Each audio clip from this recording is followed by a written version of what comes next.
Musumbe William Ruto ni umisie ukanio muvyu kwi Aseuvya na Athoosya syindu sya kyati sya uimi ayasya meukwatikana nimekwosewa matambya ya kiimiao anene kavindani kala ukuvinguaa ikomano ya atandithya Kakamega ndatika mbuthu itina wa maofisa ma polisi kuthandika na makunia kauta ma fertilizer Nthuku na Nthuku kiimiao cho kukonia fertilizer na Mbeu Nthuku ila maende kuthoewa masokoni kivathukanio onowe ovo Ruto niwaelesya kana nthi ya Kenya yina unyivu wa fertilizer indi aathana kana serikali ni fertilizer mwingange wa kuvanda mwaini wa Kana.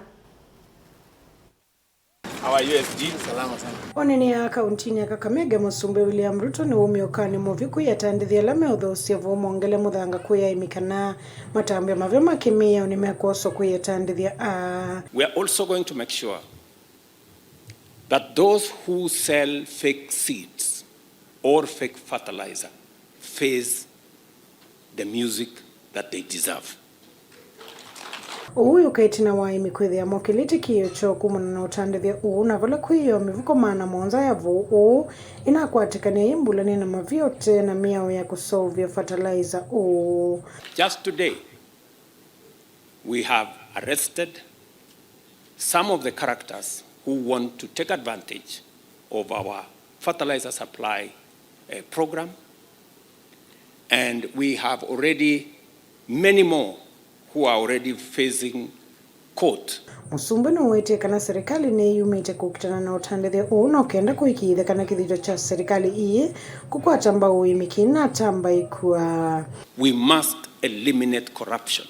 We must deal with those who want to sabotage our fertilizer program firmly, effectively and conclusively.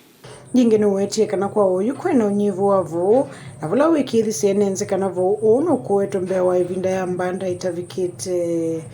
The fertilizer subsidy program is on course. We've had challenges because of intermittent supply.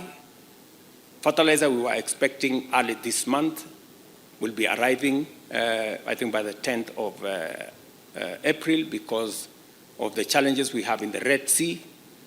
But we have looked for alternative sources of fertilizer, and I want to assure the farmers in Kenya that government of Kenya will make sure the Ministry of Agriculture is working round the clock to make sure that every farmer gets the requisite fertilizer before the season is over. So every farmer, we will enhance the supply of fertilizer because we believe that will enhance our productivity across all crops that we are growing this season. We're spending close to 500 billion Kenya shillings every year importing sugar, edible oil, wheat, rice, and many other things that we can grow in Kenya. It is my commitment and that of this administration that we must reverse that.